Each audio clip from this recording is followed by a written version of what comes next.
Essa mensagem eu preguei em 2015. Se você tem memória boa, com certeza você já me ouviu falar sobre isso. Mas é sempre bom a gente voltar novamente, né? Voltar novamente é bom, né? Mas voltar a falar de alguns assuntos que, para mim são importantes, até ele virar realmente algo na nossa vida. O que é que eu quero falar? Eu quero falar sobre domínio próprio. Gente, tem muitas riquezas na nossa vida, riquezas na nossa vida que a gente, se você for falar assim, o que é importante que Jesus faz na nossa vida? Ai, meu Deus, fica difícil eu dizer o que é que de importante Deus traz para a nossa vida. E dizer, em poucas palavras, para mim, salvação é importante, vida eterna é importante, ter o perdão dos nossos pecados é importante, poder desfrutar do amor de Deus. Tantas coisas Deus faz na nossa vida, mas uma das coisas que Deus faz na nossa vida, através do Espírito Santo, é o domínio próprio. O domínio próprio. A Bíblia fala, Salomão, ele diz uma coisa interessante, eu acho muito interessante a comparação de Salomão com relação ao domínio próprio. Ele diz assim, como cidades com muros derrubados, assim é aquele que não tem domínio. Como cidades com muros derrubados, é aquele que não tem domínio próprio. Pode ser que você diga assim, no nosso contexto hoje, uma cidade derrubada, né, de muros derrubados, a gente não faz sentido. Mas se a gente for transportar para aquela época, uma cidade segura era uma cidade que tinha muros.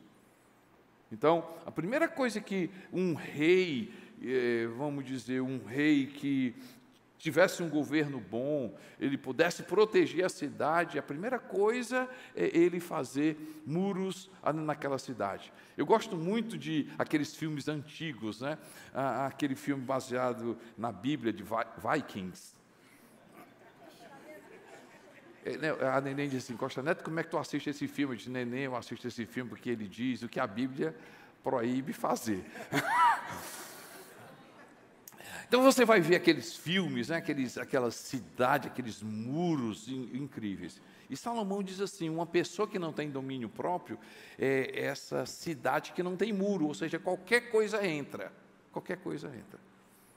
Eu já vi na minha vida muitas situações, né, de pessoas que perdem a cabeça, que por causa de uma situação, ele põe em risco, gente, construções incríveis.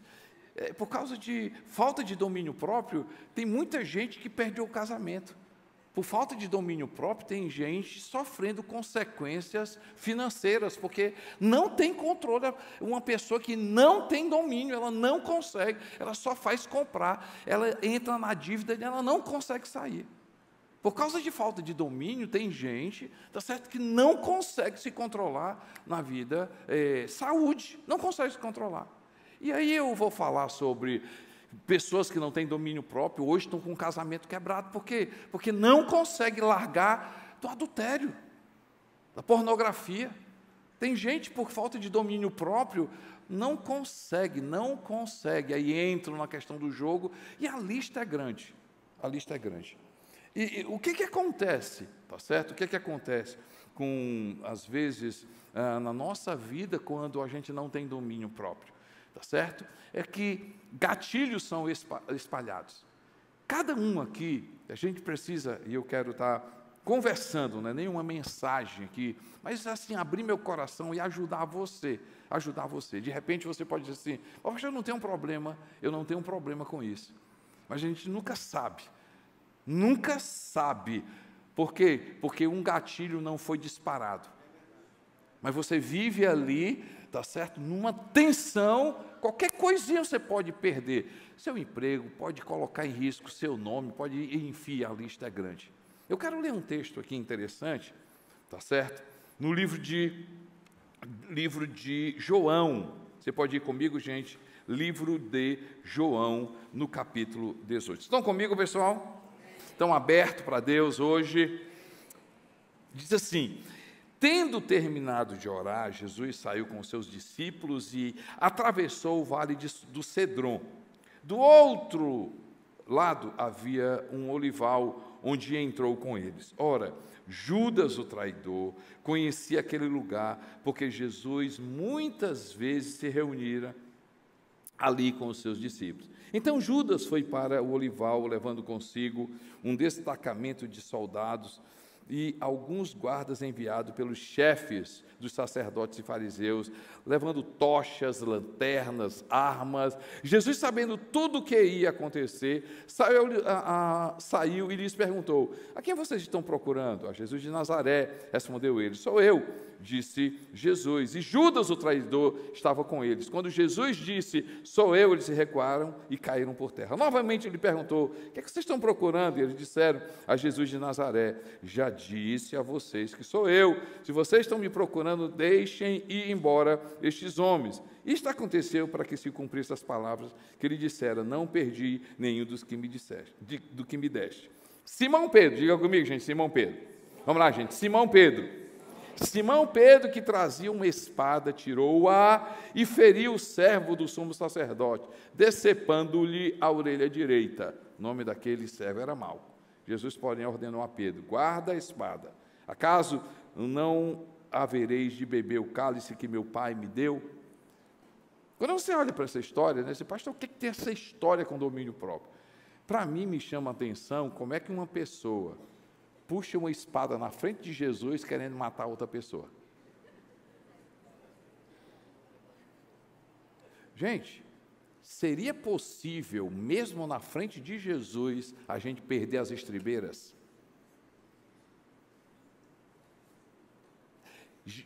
Pedro estava com Jesus. Diga comigo, gente. Ele estava com quem, gente?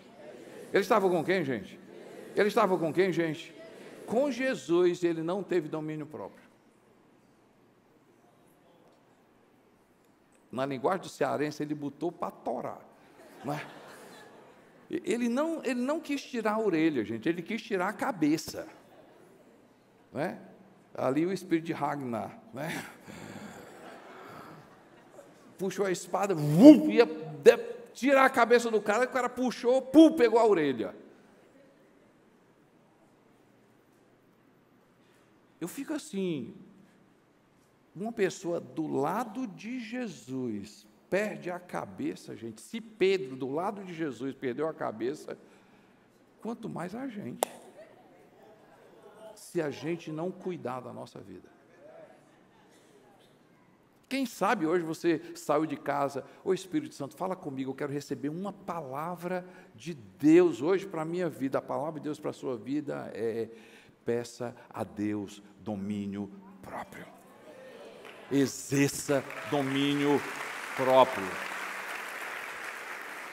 Minha pergunta para você é: qual o seu gatilho, né? Qual o seu gatilho? O que é que faz disparar na sua vida?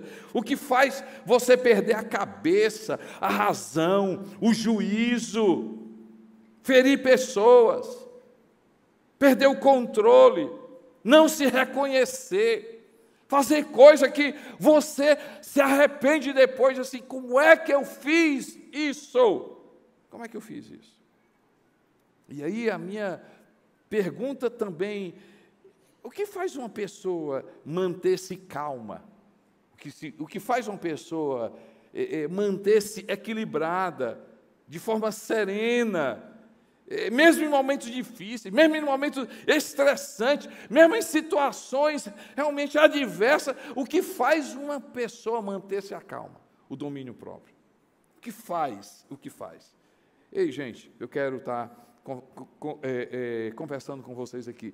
O que faz disparar gatilho? Primeira coisa, a falta de habilidade de não lidar com as circunstâncias da vida. A falta de habilidade de não lidar com as circunstâncias da vida. Tem gente que não consegue viver, que não consegue viver o dia a dia, não consegue encarar a vida. Não consegue. E aí, o que é que acontece? Ela vive num estresse tão grande, numa situação meio complicada, porque qualquer coisa, certo? Ela vai disparar. E aí, e como nós somos diferentes, está certo? Quando dispara esse gatilho, por quê? Porque eu não consigo lidar com os problemas da vida, eu não consigo encarar a situação da vida, eu não consigo lidar com o dia a dia da vida. Gente, aí os gatilhos disparam. E aí o que é que vai acontecer? Uns vão para onde? Para a prostituição, outros vão para jogo, outros vão fazer isso, outros vão fazer aquilo. Em alguma coisa vai disparar, alguma coisa vai pegar. Por quê? Porque a gente precisa entender que o Evangelho de Jesus nunca foi a proposta de Jesus, do Evangelho de Jesus. Nunca foi a proposta do Evangelho de Jesus tirar a gente dos problemas, gente. Nunca foi. No dia que o problema acabar, você não notou, mas você morreu.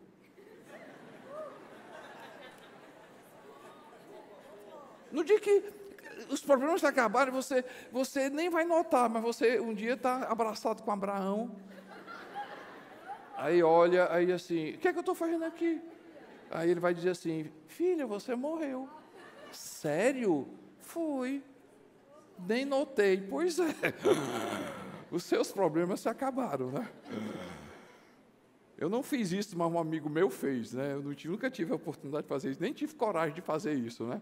Mas um dia um amigo meu chegou e uma pessoa disse assim, ai meu Deus, minha vida está acabada, eu não consigo, ai eu tenho isso e acabou com isso aqui, apareceu isso, aquilo outro, aquilo, pastor, pelo amor de Deus, ora por mim, ele disse, na hora, Senhor, manda um raio agora, que ela morra agora, e que seja uma morte tão rápida que ela não vai sentir dor nenhum, agora, Senhor, agora. Não, pastor, faz isso não. Não, você não quer morrer, não?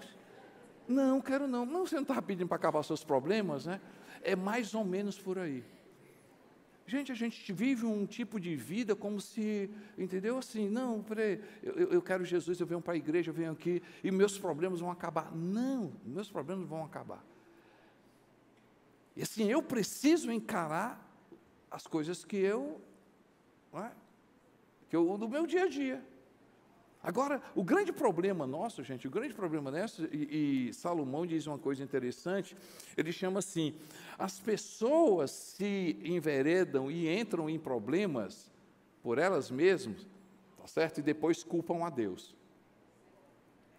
O provérbio diz assim, que a gente cria os nossos problemas e depois culpa a Deus. Eu e você, a gente precisa, né, se a gente quer realmente fazer com que a nossa vida tenha equilíbrio, eu preciso resolver as minhas questões. E deixa eu dar um toque para você. Gente, tem coisas na minha vida que eu preciso resolver, tem outras coisas na minha vida que eu preciso deixar para lá. E agora eu vou dar um toque para ti.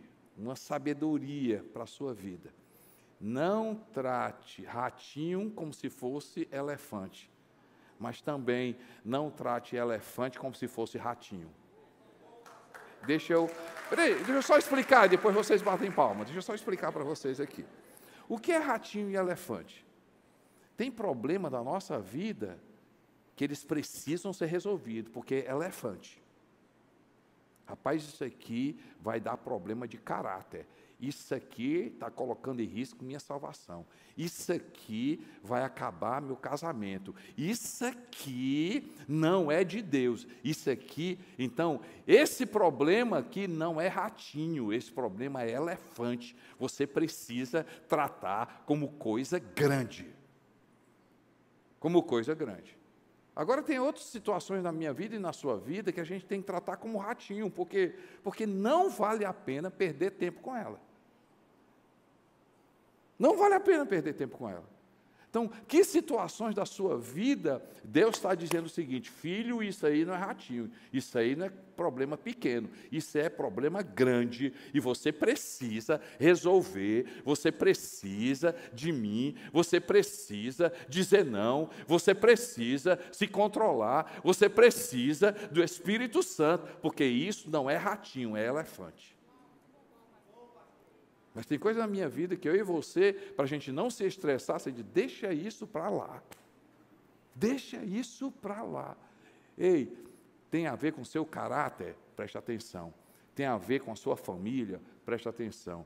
Tem a ver com comunhão com Deus? Preste atenção. Essa conversa não é ratinho, essa conversa vai se transformar em elefante. Essa situação vai se transformar em elefante.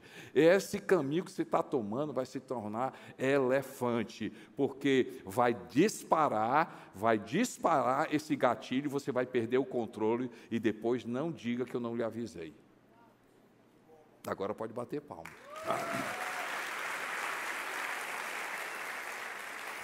Por que gatilhos disparam na minha vida? Falta de habilidade de lidar com as coisas. Ei, gente, Salmo 139, 23 e 24, diz assim, sonda-me, ó Deus, e conhece o meu coração. Salmo 139, 23 e 24, sonda-me, ó Deus, e conhece o meu coração, prova-me e conhece as minhas inquietações, vê se em minha conduta algo te ofende. Vê se em minha conduta algo te ofende e dirige-me pelo caminho eterno. Eu e você, a gente precisa escutar, ser sensível, gente. As nossas atitudes estão trazendo eco da minha alma.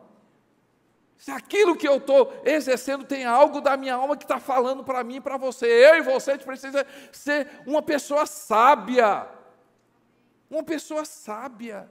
Porque gatilhos disparam, controle se perde, coisas podem se sair do meu controle. Por quê? Porque eu não sei lidar com sabedoria as questões do meu dia a dia. Faz sentido, gente? A outra coisa que eu vejo gatilhos, pessoas perdem a cabeça, as pessoas elas saem de si, pessoas perdem seu caráter, sua vida, porque o excesso de estresse, o excesso de ansiedade. Estresse, o excesso de ansiedade. O que é ansiedade, gente? É o hábito de viver sempre queimando as etapas, ou seja, não saber lidar com o hoje. É fixar tanto no amanhã que me imobiliza, para a minha vida de viver o hoje. É fixar os olhos tanto naquilo que está fora do meu controle. E, gente, Jesus fala uma coisa para a gente, Ele diz assim, não andeis ansiosos, ou seja, é uma decisão, não andeis ansiosos por coisa alguma. O contexto desse texto, é assim, buscai, pois, em primeiro lugar, Mateus capítulo 6, verso 33, buscai, pois, em primeiro lugar, o reino de Deus e a sua justiça, e todas as demais coisas vos serão acrescentadas. Esse é o final do texto. E o que Jesus está falando? Ei, não andei preocupado com isso, com aquilo outro. Gente, a gente crê realmente em Deus?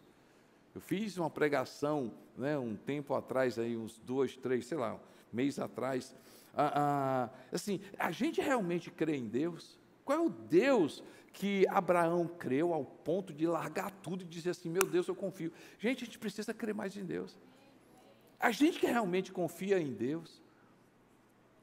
A gente tem conversado muito na igreja de ser essa igreja espiritual, de ser essa igreja que ora, de ser essa igreja da palavra, de ser essa igreja realmente que ama a presença de Deus, que tranca a porta do quarto, ora em secreto, essa igreja que intercede, essa igreja que realmente leva a sério as coisas de Deus.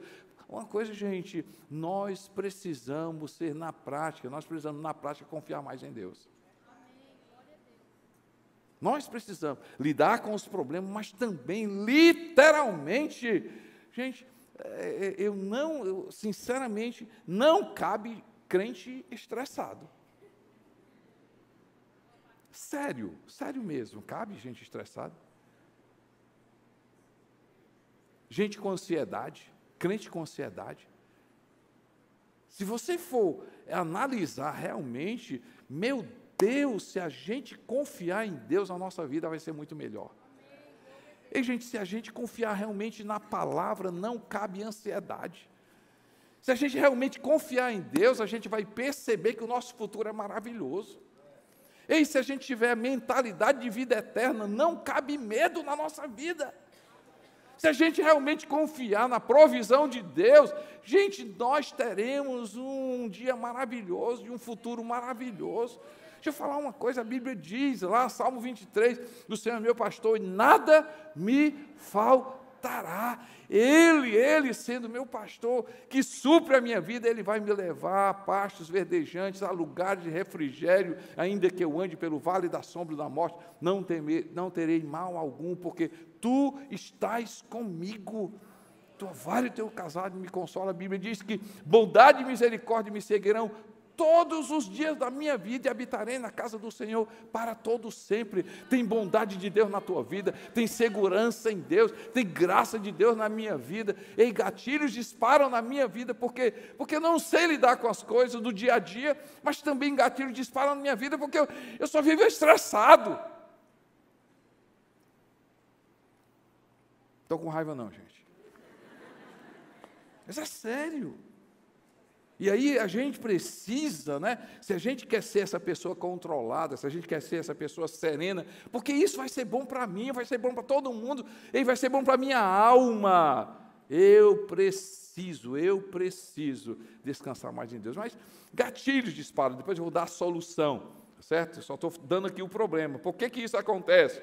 Porque falta de habilidade de lidar com o dia a dia, estresse, excesso de ansiedade, gatilho de disparo, pouco reserva emocional, pouca reserva emocional. 1 Tessalonicenses capítulo 5, verso 23. 1 Tessalonicenses capítulo 5, verso 23 diz assim: e o Deus da paz vos santifique em tudo. E o Deus da paz vos santifique em tudo. E aí ele diz, né, que o próprio Deus da paz vos santifique inteiramente, que todo o espírito, a alma e o corpo de vocês sejam preservados irrepreensíveis na vinda de nosso Senhor Jesus. Por que gatilhos disparam? Porque eu preciso, né, em Deus, lidar com os problemas da minha vida. Eu preciso encarar. Por que gatilhos disparam? Por que perco o controle? Porque eu preciso entender que estresse, viver debaixo de estresse, vai dar problema. Por que gatilhos? Estou falando problema. Por que gatilhos disparam? Por quê? Porque, ei gente, né? Porque literalmente eu não tenho poupança espiritual, poupança emocional. Eu e você, a gente precisa ter poupança emocional. Você só vai saber que paz vale a pena no dia que você precisar dela e não tiver. Você vai saber que confiar em Deus vale a pena no dia que você precisar e você não tiver. Você diz, meu Deus, eu preciso confiar mais em Deus. Um dia eu conheci um amigo meu que passou uma situação terrível, e às vezes acontece isso com a nossa vida, e ele numa viagem de barco, e aí veio, assim, quase o barco vira, e estavam pregando ali no interior de Manaus, e chuva, e aquela coisa toda, e o barco quase virando, e aquele barco tinha pelo menos 30, 40 crentes, né? E o pessoal lá, ai, pelo amor de Deus, vamos orar. Isso não dá tempo a orar não, meu irmão, agora é só fé. É fé e fé, não dá tempo a orar. Tem tempo na nossa vida que não dá tempo a orar, meu amigo, não dá tempo ligar para mim, nem mandar o WhatsApp, não dá tempo chamar o teu líder não dá tempo, ou você crê ou não crê, ou crê ou crê, ou crê ou crê, não é não? Tem situação na nossa vida que não dá tempo, ou a gente crê ou morre.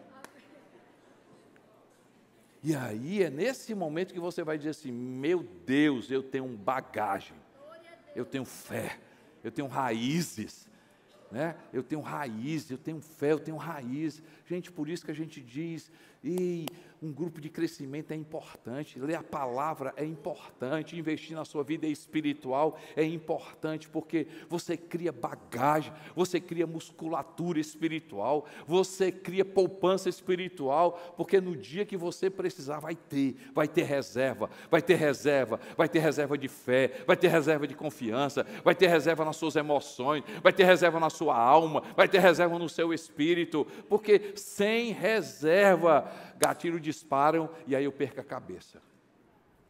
Mais um problema e eu quero entrar na solução. Outra coisa, por que gatilhos disparam? Por que muitas vezes gatilhos disparam? Porque eu não respeito os meus limites.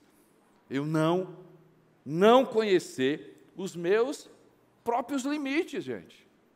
Eu não sei se essa frase era dele, é dele, né? Mas o André Valadão, eu ouvi dele, por isso que eu anotei, mas não sei se é dele. Que assim, o meu limite é o quê? É não andar no meu limite. O meu limite é não andar no meu...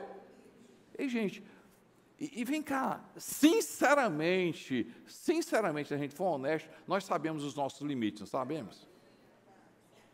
A gente não sabe o nosso limite? Você diz assim, essa conversa aqui eu não vou entrar, aí você entra. Mas toda vida que eu entro nesse site aqui, eu começo a pensar besteira. Aí tu entra. Rapaz, eu não vou ficar nesse ambiente aqui, porque não vai, gente. Não vai. É aquele irmãozinho que era doido pelo carnaval, doido pelo não sei o quê. E aí ele indo para casa e veio uma banda do carnaval vindo, né, ensaiando, né? E aí ele, em vez de desviar, né, e assim, me segura Jesus, me segura Jesus, me segura Jesus, me segura Jesus. Indo para... E a banda vindo, né? A banda vindo, ao invés de se desviar, ele, me segura Jesus, me segura Jesus, me segura Jesus, me segura Jesus. Foge, meu irmão, vai para... Ei, não grave isso aí não, pelo amor de Deus.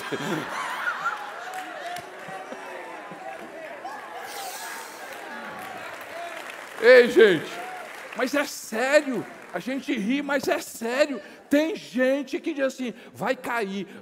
Assim, Jesus, eu vou cair, mas me ajuda. Né? E vai estar caindo, gente, está caindo.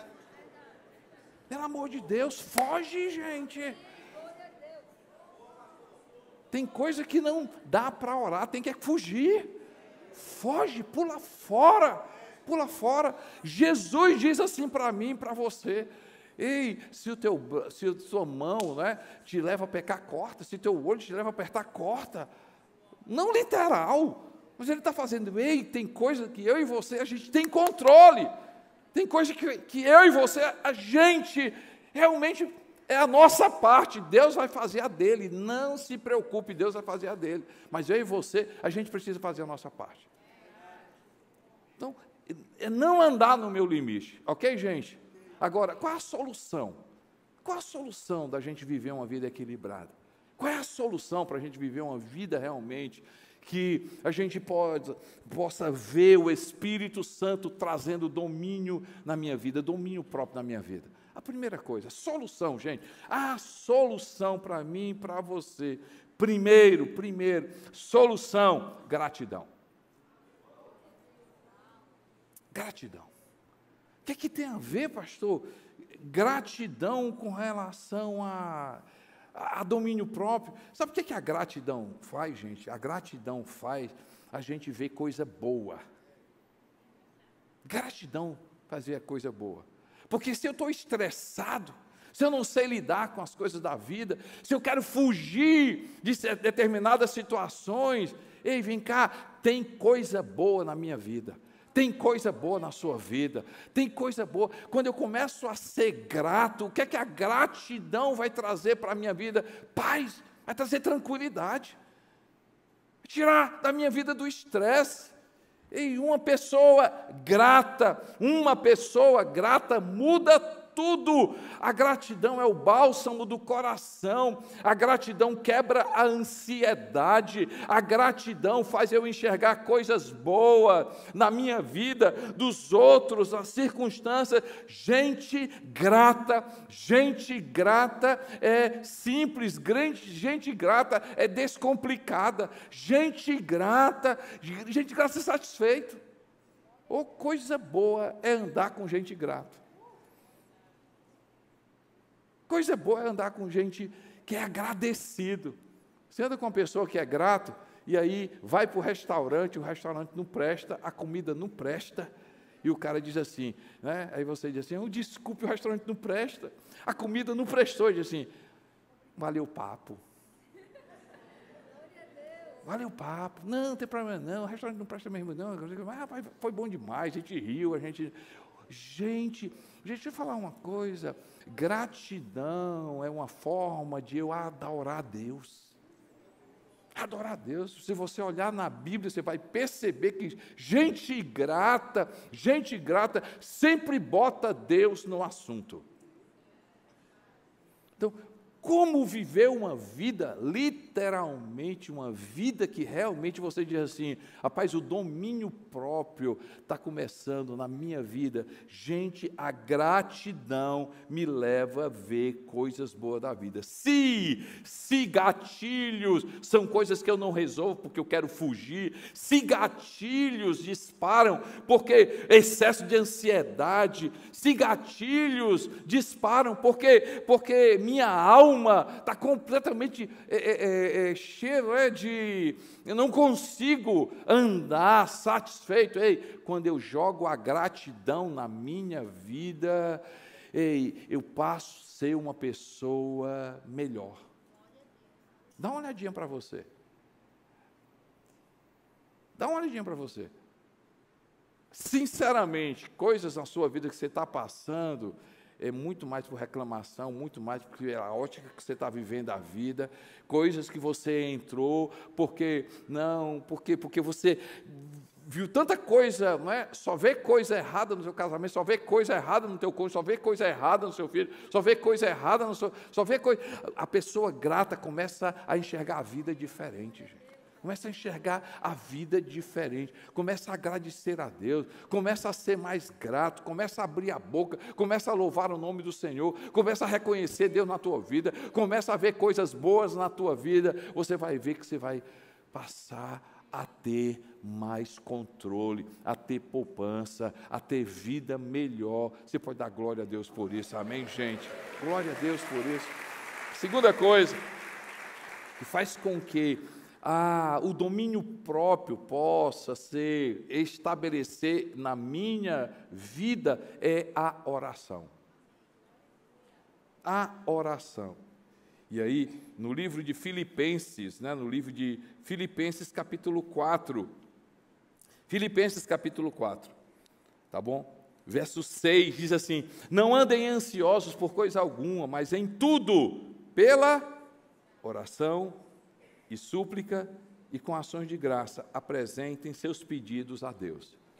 E o que acontece quando eu faço isso? Quando eu oro, quando eu busco a Deus, quando eu apresento diante de Deus a minha vida, e no versículo 7, e o que, gente? Filipenses capítulo 4, verso 7, e a paz de Deus, que excede todo o entendimento, guardará o coração e a mente de vocês em Cristo Jesus. Então, gratidão me faz ter uma vida melhor, em paz. Mas outra coisa, oração. Mas dentro da oração, eu quero trazer uma coisa importante dentro da oração. Dentro da oração, haja confissão. Confissão. E aí, no livro de Provérbios, capítulo 28, verso 13, Provérbios 28, 13, diz assim, aquele que encobre suas transgressões, Provérbios 28, 13, diz assim, aquele que encobre suas transgressões, jamais prosperará, mas o que confessa e deixa alcançará a misericórdia. Vou ler. Quem esconde os seus pecados não prospera, mas quem e o que, gente? Vamos lá, você pode repetir comigo, quem o quê? Quem os confessa e os abandona, encontra misericórdia. Diga comigo, gratidão. Gratidão estabelece paz, gratidão faz a gente enxergar a vida diferente, gratidão faz a gente viver coisas boas na nossa vida, nos outros. Assim, gratidão ajuda a minha vida a viver uma vida serena, a viver no controle, a viver domínio próprio, mas também oração. Oração. E dentro da oração, gente, dentro da oração, confissão. Confessa a Deus. Confessa a Deus. Confessa para Deus. Ei, Deus, sim, Salmo 19, ele fala de pecados ocultos, né? De pecados ocultos. E se pecados são ocultos, é porque eu não conheço. Se eu conhecesse, não era oculto. Mas no Salmo 19, ele diz assim, Senhor, o salmista diz, Senhor, perdoa os meus pecados que eu conheço. Esses aí, me perdoa, não deixa eles dominar. Mas, Senhor, meu Deus, me perdoa os pecados ocultos.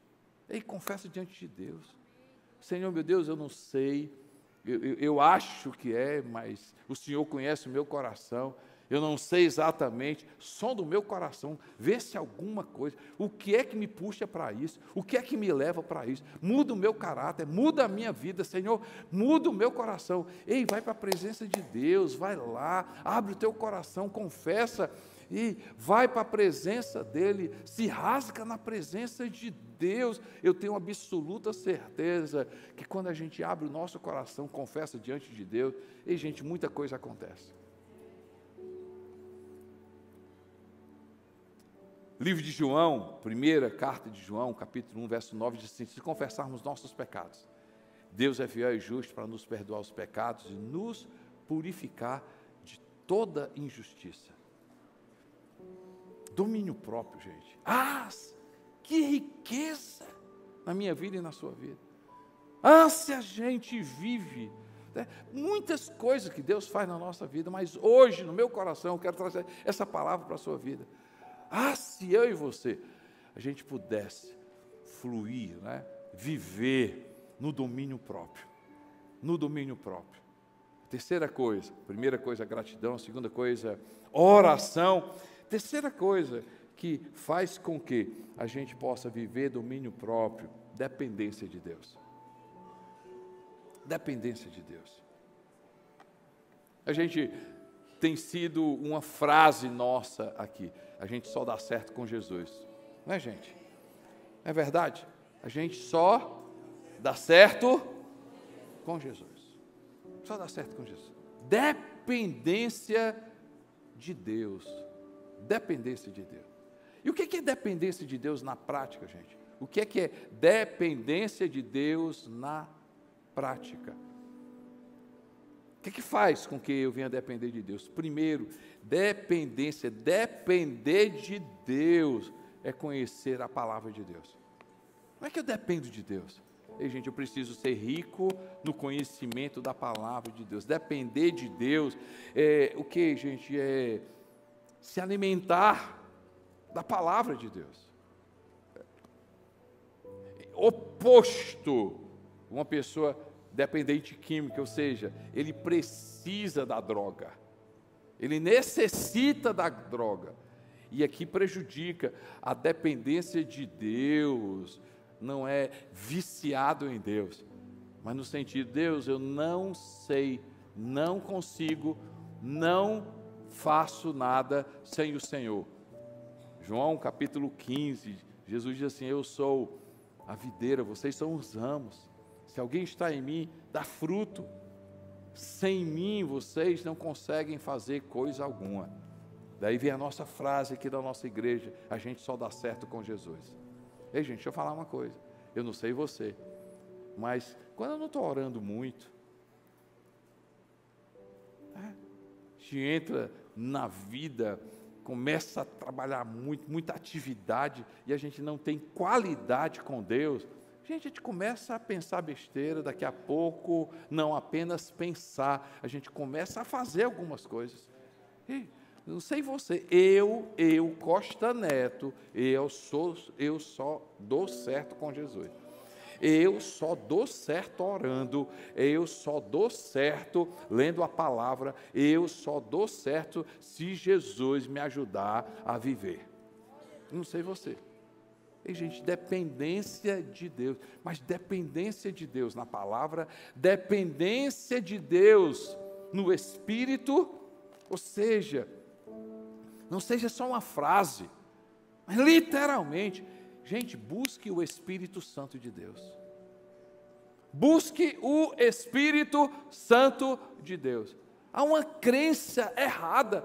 Não existe na Bíblia. Gente, não existe na Bíblia. O que é que não existe na Bíblia? Que o Espírito Santo é a terceira pessoa da Trindade. Vocês já ouviram essa expressão? Sério, gente, quem já ouviu? O Espírito Santo é a terceira pessoa. Terceira pessoa. Ei, gente, quem foi o campeão mundial da Copa do Mundo? A última Copa, quem foi? Você se lembra do segundo? Terceiro? Segundo a gente se lembra mais ou menos, terceiro, sei nem quem é. Não é não? Aí a pessoa diz que o Espírito Santo é a terceira pessoa. Não. Ei, gente, Jesus só começou o ministério porque ele foi batizado com o Espírito Santo. Jesus só veio porque Maria foi cheia do Espírito Santo. O Espírito de Deus, não existe primeiro, segundo, terceiro, tudo é importante. Deixa eu falar uma coisa para você. Gratidão ajuda-nos a gente ser mais leve, a gente ser mais simples, a gente ser melhor, descomplicado. Gratidão. Mas também a gente exercer controle. O que é que vai me ajudar? Oração. Diga comigo, gente, oração. A terceira coisa que me ajuda, vai me ajudar a exercer domínio próprio, se chama dependência de Deus. Dependência da palavra, dependência do Espírito Santo, ser cheio do Espírito Santo. E a Bíblia fala, estão comigo aqui, gente? Presta atenção aqui, ó. O que é que a Bíblia fala? Capítulo 5 do livro de Gálatas, verso 23.